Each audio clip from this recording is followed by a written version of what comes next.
ஆண்டவர் இயேசு கிறிஸ்துவின் நாமத்தில் இந்த தொலைக்காட்சி நிறுவனத்தின் சார்பில் உங்களோடு கூட கர்த்தருடைய வார்த்தையை பகிர்ந்து கொள்வதிலே மகிழ்ச்சி அடைகிறேன். இப்பொழுது இயேசு உங்களோடு பேசுகிறார். என்ன பேசுகிறார்?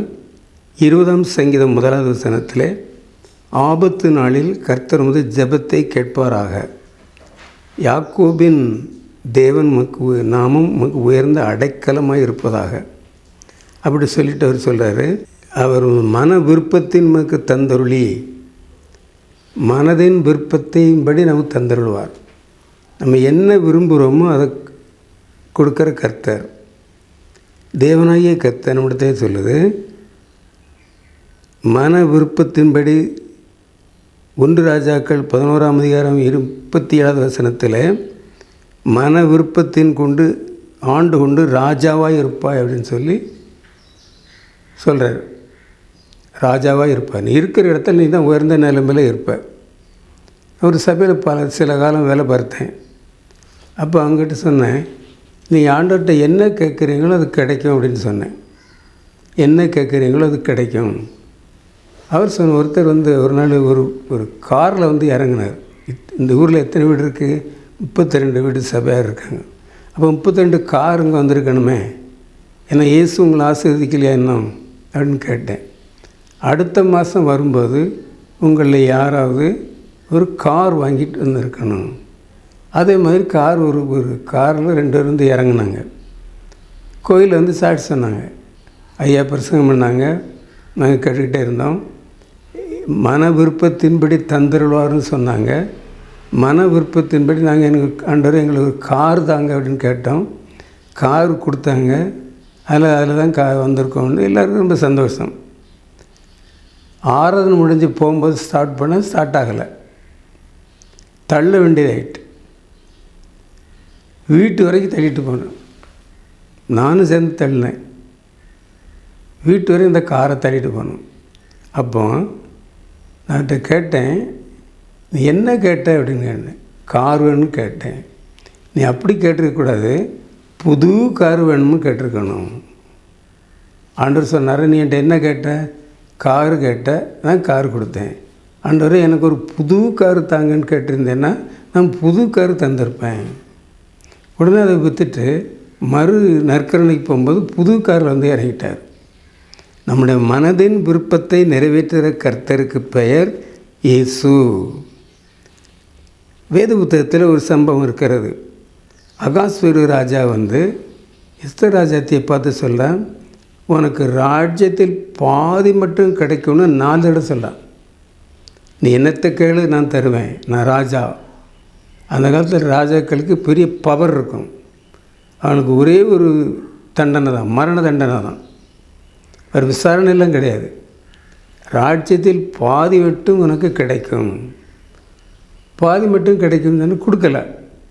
அதுக்கு பதிலாக அவனுக்கு கொன்று போட்ட ஆமானுடைய வீட்டைத்தான் அந்த அம்மாவுக்கு கொடுத்தான்.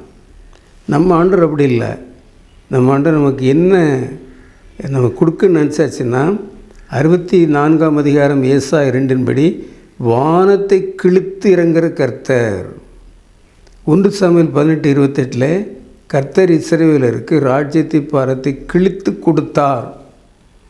சவுல் மிகுந்த முதல் பேரரசன் இஸ்ரவேலிலே. அவனுடைய ராஜ்யபாரத்தை எடுத்து கிழித்து தாவீது கொடுத்தார். சிலர் கேட்பாங்க, நீ என்னத்தை கிழிச்ச கோயிலில் போய் அப்படின்னு. நான் இயேசு எனக்கு கிழித்து கொடுத்தார். மனதின் விருப்பத்தின் வேண்டி ஆண்டு கொண்டு ராஜாவாய் இருப்பாய். 1 ராஜாக்கள் 11ஆம் அதிகாரம் 31 வசனத்தில், யெரொபெயாமின் ராஜ்யபாரத்தை சாலமோனிடத்தை எடுத்து கிழித்து உனக்கு கொடுப்பேன்னு சொன்னார். கர்த்தருக்கு விரோதமான காரியத்தை செய்யும் பொழுது நம்ம என்ன செஞ்சாலும் கிடைக்காது. ஆனால் இயேசு மனதின் விருப்பத்தின்படி தந்த நம்முடைய மனசில் என்ன இருக்குதோ அந்த விருப்பத்தை அப்படி நிறைவேற்றுகிற கர்த்தர். அதை நம்ம பார்த்துக்கிட்டே இருக்கலாம். அது சொல்கிறார் பாருங்க, வேலை வேணும்னு ஒருத்தன் கேட்டுக்கிட்டே இருந்தான் ஆண்டவர்கிட்ட. ஆண்டவர் பியூன் வேலையை கொடுத்து விட்டார். என்ன ஆண்டவரே, நான் என்கிட்ட படித்தவன்லாம் இருக்கான், எனக்கு அவனுக்குன்னு வேலை செய்கிற பியூனில் நீ என்ன கேட்ட? மேனேஜர் வேலை கேட்டேன்னா மேனேஜர் வேலை கிடச்சிருக்கும். அப்போ நீ கேட்டதுக்கு ஏதோ ஒரு வேலை கொடுத்தாச்சு, இன்னும் நீ பிழைச்சிக்க வேண்டியது உன்னுடைய பொறுப்பு. ஆண்டவர் சொல்கிறார் பாருங்க, ஆண்டவர் கேட்குறார், அதாவது எனக்கு உண்ண உணவும் உடுக்க உடையும் தந்து, யாக்கோபு சொல்கிற கேட்குற ஆண்டவர்ல, எனக்கு உண்ண உணவும் உடுக்க உடையும் தந்து நிறைய அப்படி சொன்னவர் 32 ஆதியாகமம் 32:10 கோலும் கையுமாத்தான் போனேன், 2 பெரிய பரிவாரங்களோடு திரும்பினேன். அவருடைய விருப்பம் எப்படி? கர்த்தரை ஆராதிக்கணும். ஆபிரகாமுடைய ஆஸ்தி பூமி தாங்கக்கூட அளவுக்கு இருந்தது. அவருடைய மனசில் ஒரு பெரிய பணக்காரர். அந்த காலத்தில் அவங்க தான் பணக்காரன். நம்ம பெரிய மாளிகையெல்லாம் இருக்காது அந்த காலத்தில். நான் அந்த நாட்டுக்கு போயிருக்கிறேன்.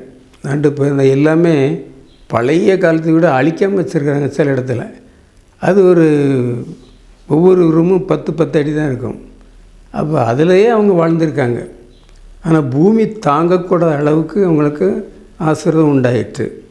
ஏன் அப்படின்னா, நம்முடைய மனசில் ஒரு எண்ணம் வைக்கணும். ஆண்டவரே, நான் எதிர்காலத்தில் பெரிய அதிகாரியாக இருப்பேன், நான் எதிர்காலத்தில் பெரிய முதலாளியாக இருப்பேன், பெரிய ஊழியக்காரனாக இருப்பேன், பெரிய தொழிலதிபராக இருப்பேன் அப்படின்னு நம்ம மனசில் நினைத்தால் கர்த்தர் அதை தருவார். இந்த வசனத்தை கேட்டுக்கொண்டிருக்கிற அன்பு சகோதரர்களே, உங்களுடைய மனதில் ஒன்றை நினைத்து கொள்ளுங்கள். Which one is very important one, எது மிக முக்கியமோ அதை நினைத்து கொள்ளுங்கள். அதுக்காக பிரார்த்தனை செய்யுங்கள். இயேசு என்ன செய்வது தெரியுமா? வானத்தின் பலகளை திறந்து வானங்களை கிழித்திறங்குற கர்த்தர் கிழித்து இறங்கி உங்களுக்கு கட்டாயம் தருவார். தான் இயேசு. இயேசு என்ற பெயருக்கு இவ்வளவு சக்தி இருக்கிறது. இந்த வார்த்தையை நீங்கள் பிடித்து கொண்டு ஜெபியுங்கள். இயேசு உங்களை ஆசீர்வதிப்பார். அடுத்த நாள் சந்திப்போமா? நன்றி, வணக்கம்.